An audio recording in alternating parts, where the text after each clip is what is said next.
Hi everyone, this is Luis Correa with Nerd Caliber Spotlight, and I'm here with Emmy Bont and Trevor Vargas. We're going to have a bit of a Q&A here. They're very popular in the New England community, so I was hoping to pull them in for a couple of questions. So Emmy, Trevor, thank you for showing up today for the show. My first question for you guys would be, I understand that you guys both do princess work. You like to do some charity work, events, things like that, parties I've heard, and I've seen videos of them and they look great. So can you guys tell us a little bit about that? Absolutely. So I run a character entertainment company. So what we do is not only just princesses, we have mermaid appearances, original characters like fairies, pirates and things like that. We do glitter tattoos. And now we're transitioning to face painting, which is really exciting. So what our company focuses on is, like you said, charity events, public events, even birthday parties, which is really always fun. We have a cast that's really dedicated, theatrical background, and like further love for children. And then we have Trevor over here. Currently I'm retired from the princessing industry due to some stress, and I actually used to work for Emmy's company for roughly 2 years. And it was about the 2 best years of my life ever working, because all the dedication that I've seen her put into our company and to entertain children is amazing. Oh, yeah, that's very kind. I like it. That's great. Thank you. That's awesome. So let's talk a little bit about your personal hobbies. You know, things that you like to do when you're not cosplaying. I know you like to dance to Korean pop videos. So that's really funny to say that. Weird skinny frogs. With Korean music, I actually didn't start dancing to it until Trevor really got invested into it. And then my little sister has been found out of, like, she's been blasting it around the house. So, you know, it's kind of catchy. So, like you said, my hobbies outside of cosplay is dancing, because I can't consider TikTok a hobby outside of cosplay, because that's what I'm known for in that. Yeah. Some of my hobbies include dancing, obviously K-pop as just mentioned. I do some commission sewing as well, because I did go to school to become a seamstress for a while, and I do a lot of resin work as well, just for like nice artistic pieces that I can sell on the side. Oh, nice. Like, do you have an Etsy or anything like that? Currently, no. I'm still setting up an account on Etsy just to sell my stuff, because I want to get a good portfolio together before I present it to the world. That's understandable. I mean, you had mentioned TikTok. You're wearing a TikTok sweater. I am. We have seen some of your videos. Oh, thank you. Postings on Facebook about TikTok and how you're a content creator for them. Can you guys tell us a bit more about that? Yeah, I actually got invited by TikTok personally to become a content creator. They invited me personally through the app itself, and they had asked a couple of questions about me and like what I personally do, and I'm in the fashion category, which is weird, but I technically kind of see it, because cosplay is about dressing up and about wearing certain, I guess, fashion pieces. So, yeah, I'm a content creator for TikTok now. As you can see, I'm wearing the sweatshirt now. And there was actually an event recently in New York City. It was called a TikTok pop-up event. And the content creators came over to New York, and we all hung out, and we kind of talked about it, and TikTok elaborated what they actually wanted to do with the platform itself. And now a lot of cosplayers are transitioning into TikTok, which is exciting, because we need more of us on there. And then Trevor's also getting into TikTok, which is really exciting. Yeah. Right now it's more of a slow transition, because like a lot of cosplayers, I'm used to being on Instagram and putting most of my content on Instagram. So it definitely is a big change, because you're not just posting a picture, you're filming yourself and you're editing it as well. And so you can't do it all just like sporadically, you have to actually plan things out. Right, yeah, so TikTok's kind of like how Vine was, but not really. It's not as funny as Vine, but like, you have a 15-second filming, how do you say that? Like a gap, window. Like gap, yeah. So with TikTok, it's all about being creative with your videos. Like every second counts, pretty much what their saying is. And then with cosplayers, it's a lot of like voice acting, and like sometimes they can be really creative, but like each community in the TikTok app has their certain like things they do. Like for example, like cosplayers, they dress up a lot and they fit. I don't know how to explain it. Yeah, I don't know how to explain it. It's just weird. It's like it's like a really short YouTube kind of Vine, but from what I've seen, I watch occasionally TikTok videos when I hate myself, and, Yeah. and a lot of the videos are like maybe people miming words, Right, and like lip syncing. connecting, yeah, Right, which is interesting. It's things that I saw on Vine. Mm-hmm. People do on Vine, people do on YouTube occasionally. So I think the platform has a long way in terms of growth to have, but I think where it's at now is it's fun, and I can never take away fun from people. Yeah, definitely. I know TikTok is it's starting to become like a main like social media platform. It was like number one on the App Store for a while. I know they have like a thing on YouTube called like TikTok cringe, which is really funny. Which is like poking fun at the app, but like let's all be real, it's gonna blow up, which it already does. Yeah. And now being a content creator, they're talking about monetizing and like marketing, which isn't my thing. But you know, TikTok is fun, especially for cosplayers. But you definitely need to have a backbone to be on the app, because it's a lot of people who don't understand cosplay are on that app. It's not necessarily children dominated, but like younger, the younger generation's on there a lot.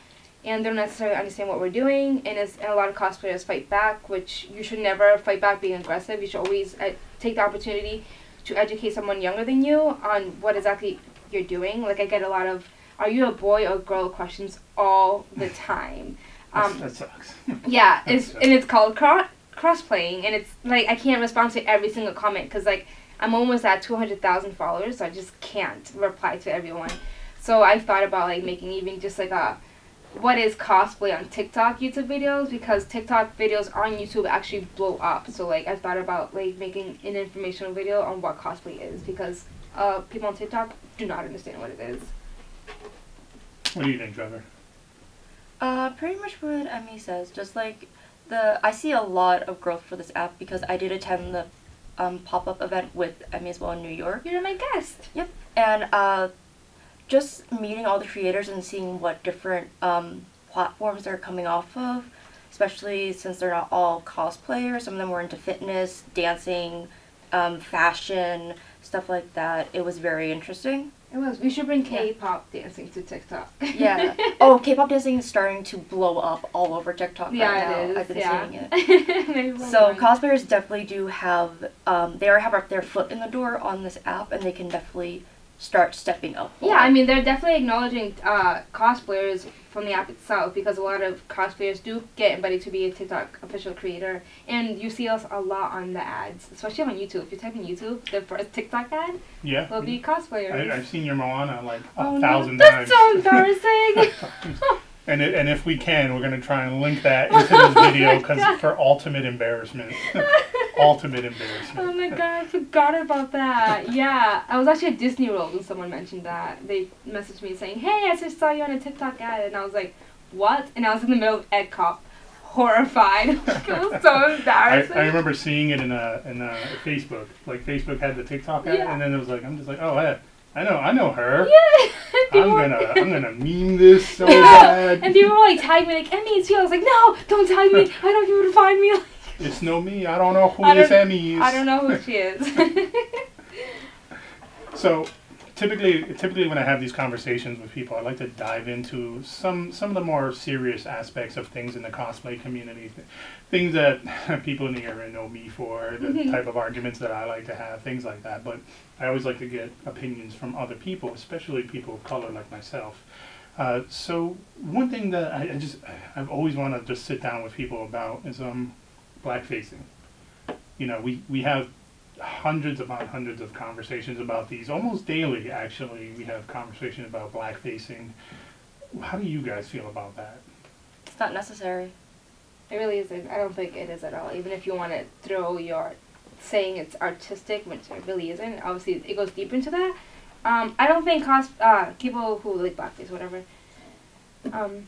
People who blackface, I don't think it's necessary. Like, rock the skin tone you're in. I got a lot of like, oh, I mean, you know, you have beautiful brown skin. You don't have to like worry about it, blah blah blah. Or rock the skin tone you're in. But then the same people who tell me that are also the ones altering the skin tones for artistic purposes. It's like, well, you're telling me one thing, but you're also being hypocritical with the other. Yeah. Most people have told me it's just like, oh, it's like I'm paying tribute to a character. I'm just like, that's not really paying tribute to a character.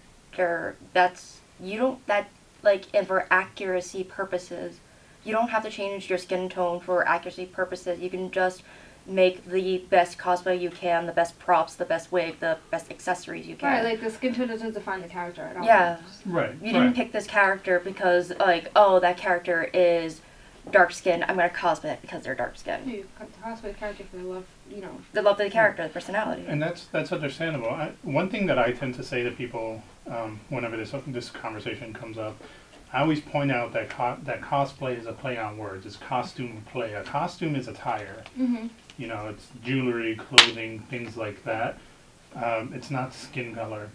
You know, the attire, it means clothing. It does. So when people throw out like definitions, I always like to kind of stress these definitions here. Like, you know, if you're actually trying to define this in a sense, in a verbal sense, then you're still kind of wrong here. But then, you know, there are people who just can't get past the fact that it's artistic. And me personally, I always find it funny that we all know blackfacing originated with like minstrel shows, Yep. which is theater for the most part. They're theater. So when you're making the argument of, hey, it's for artistic purposes, you're still referencing the minstrel aspect of it. Do you guys agree? Do you disagree? What do you guys think of that? I absolutely agree with it, because people just don't understand how the backstory of where blackfacing comes from. They keep thinking like, oh, it's from like the days of slavery, but like that was like a couple of decades ago. That's not that old in U.S. history. I just think people forget racism is still a thing. So people say, like you said, oh, you know, well, it's not blackfacing because we're not marketing. It's like we still get like crap from like for our skin tones and things like that. So people who like to use arguments like how you explained just completely forget that racism still exists. Just because it doesn't happen in your world doesn't mean it's happening in someone else's world. It's like a bystander effect. Just because it's not happening to me doesn't mean like I should get involved or something like that. Like. And what do you feel about non-Americans? Because that's a lot that comes up a lot. There's a lot of non-Americans who they say, well, racism, this type of racism isn't something that's prevalent in my country. Right. So why should I have to subscribe to North American rules? Yeah, and that's weird because like you're just generalizing all these people into one country just because, you know what I mean? It's like it's an Americanized thing. It's like these are people of color. It doesn't matter regardless where they're from are facing these same issues. Like I've actually spoken to some of my followers. There's a podcast that King Kitsu does, which is really, really well done. He talks about people of color issues in the cosplay community, and he also brings on his followers. It doesn't matter what skin color you are, white, black, like it doesn't matter. He'll bring them to his podcast and see different opinions. And there was a girl that I spoke to. She was from Ireland, and she was saying that the issue between blacks and whites is really like it's kind of like here. Obviously, it's not as much black as it is in Ireland as it is here. And she was saying that, you know, it's stigmatized there. Like, she doesn't know where people are getting these sayings that, oh, it's only an Americanized thing. Especially with like Asian countries. Like, you know, like there was something about, you know, if you go to Japan, you know, they're going to look at you a certain way because, you know, they don't see people like us. And they might make some racist remarks. Like, I seen this teacher I saw on YouTube. She was a black teacher in Japan, and they would call her like poop and blah blah blah, like very mean names that we would get fired up here, but because they don't understand, she takes the time to sit there and educate. So like maybe because they don't mean to be intentionally racist about it, it still can come across as the same thing. Yeah. It just takes a little bit of educating people to just, you know.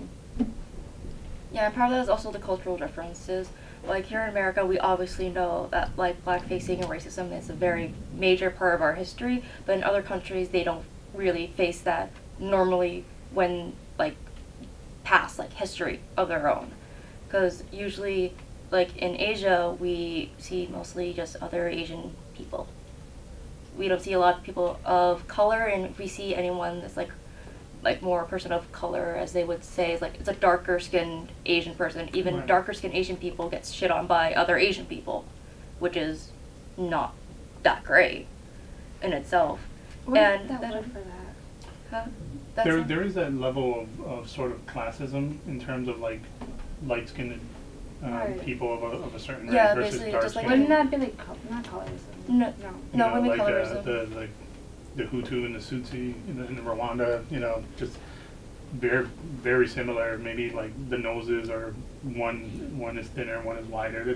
It's something that the colonialists did, you know, to differentiate the two. Right. Yeah. But they're arguably the same people, or you know, in my case, Puerto Ricans, Mexicans, Guatemalans, you know, light-skinned Colombians, things like that, and then they tend to be a bit of a diversion, a division amongst all of these different people, you know, not just black, white, but also like in terms of applying classism to those colors. Mm-hmm. And I feel that is something I think prevalent also in Asian communities as well. That's why there's a lot of like white coloring, like skin lightening is the word I was looking for. Yes, like skin bleaching, skin whitening. It's very popular in like Japan, China, Korea, especially South Korea.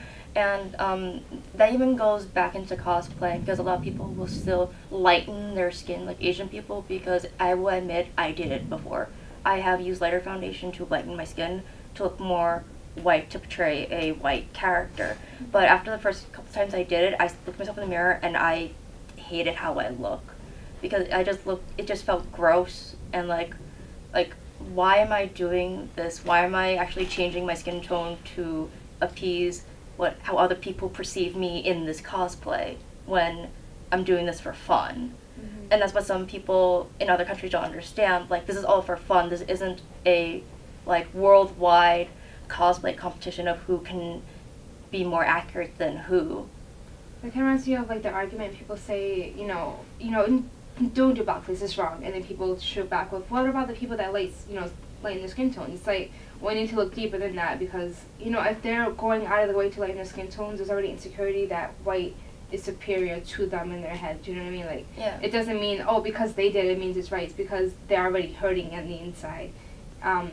Saying like, well, like you were saying like, you know, my skin tone isn't pretty enough. I have to go lighter. I have to go like lighter skin tones. Like, I think you're pretty pale compared to me, obviously, but like, to you and your standards, and especially in your culture, it's like, well, this isn't light enough. I have to go lighter. Yeah. So people always want to use that as an argument, as a defense against blackface. It's like, no, they're kind of really hurting. It's a deeper issue than what it actually is. Yeah. And usually when people like lighten their skin or like whiteface, most people, they don't get reprimanded for that. No one beats them ever. They actually praise that. Like how in Asian culture where people bleach their skin, they get praised for that. I grew up thinking that the lighter your skin tone, the more beautiful you are, and the more like people like will be attracted to you, and people actually like want you around.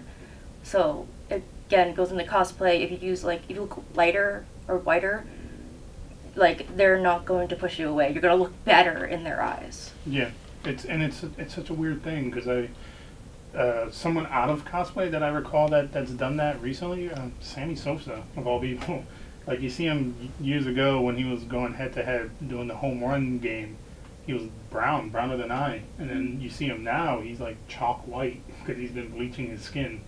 And really? It's just weird to look at someone who was an attractive guy to begin with. You know, his color, everything was great about him. And then he goes this direction, and it's like, now you just look like someone scared the crap out of you all the time. Yeah, they have kind of like a sickly look. Yeah.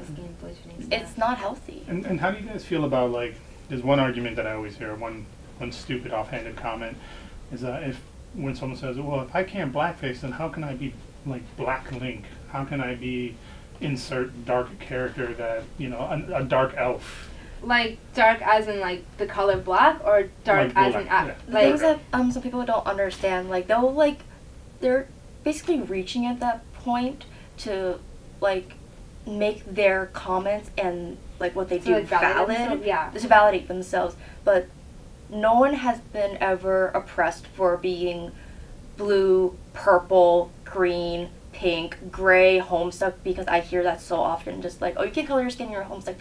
That's racist. Like, no one's ever been oppressed for being gray. That's not just like an uneducated person. Just, yeah, like, unless it's like a realistic skin tone as someone real looks like this. Let's be honest, Black Link is actually just a shadow. He's the actual color black, not African American black. He is a shadow. That's the thing. He is, but like, people like to use that, like he said, as an argument about it. It's like, I think you're reaching at a point, you're not educated on, you know, to make a valid debate of like the subject about it. And third, go for it. It's black, like, not African American. Like, that would be an issue. Like, Yeah.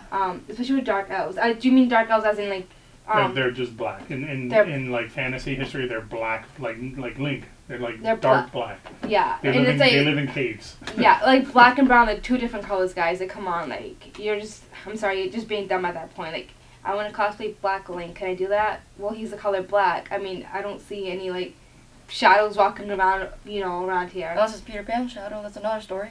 Yeah, well, maybe he's been oppressed too. Yeah. He's a shadow. Who knows, right? Yeah.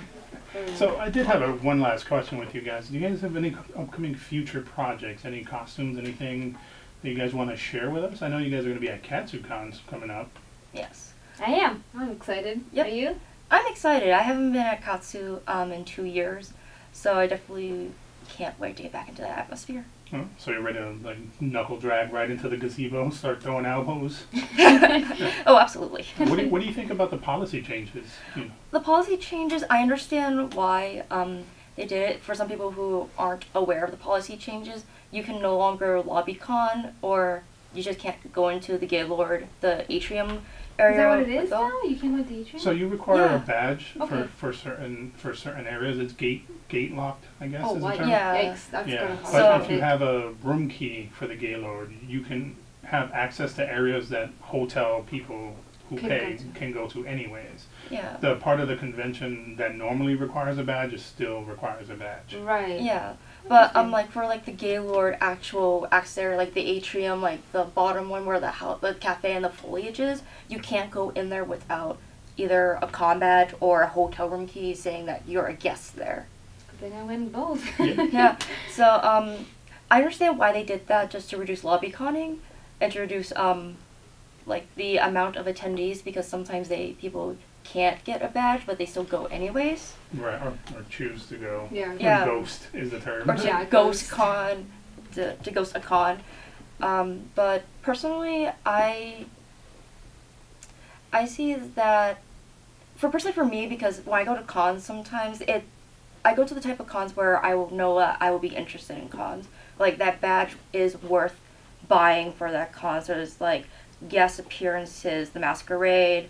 If I know that from past years the masquerades are good, like, oh, they're gonna keep coming up with good and better masquerades. Panels, obviously, photo shoot opportunities. I look for all those if I'm going to a convention, and if I don't see the convention having any of those things, I don't buy a badge. Because Yeah, honestly, a lot of times when people have discussions about this, like things like this, or businesses are supporting businesses, you have to support businesses that you want to support. You can't just arbitrarily give money to any business purely because it's a business. Conventions do thrive on badge sales and things like that, but conversely, I want bang for my buck. If I'm getting a badge, the content has to be something that I want to see. Right, that's like AAC this year. I love AAC. Like, I'm gonna say that first. But this year the location was kind of like out of the way. It was really smaller than what AAC originally is, and the badge was $80 for like maybe, I don't know, like the size of a school hallway. max cap was 1,000 people. Yeah, and I was like, you know what, like, it's not my Wow, thing. 1,000? Yeah, only 1,000 people. because they had a small venue this year. Yeah. Wow. So AAC in general, I love it, but like this year I just couldn't justify spending $80, so I just didn't go. I'm like, whatever, maybe next year. I hope it does come next year because it's an amazing con. But I'm just that way. I'm like, if it's not worth it, I just won't go. I'll go to a different con. Yeah. Do you think this new policy change will alleviate some of No. the traffic issues at Katsucon? Nope, absolutely not. Why not? Because Katsucon itself is a business, especially in the photography area, so it's like, oh, well, now I have to pay for a badge, alright, whatever, it's going to cut out of my, at least one shoot, whatever, I'll just make it up with another shoot, and people will find a way around it, they'll exchange badges, exchange car keys, like, hotel room keys, and if a photographer has to make up his $80 to buy a badge, and so, like, they don't have to hassle anything, they're going to do it, because it's bringing them business in the end. Like I said, people are going to work their way around it. I'm getting both. I just don't want to be bothered. That's fair. As a photographer, for me, it's one of those things. As a paid photographer now, but as a paid photographer now, I try to factor in badge costs in terms of like things like that, because I know that I'm going to a location and I know I have to pay to have access to it.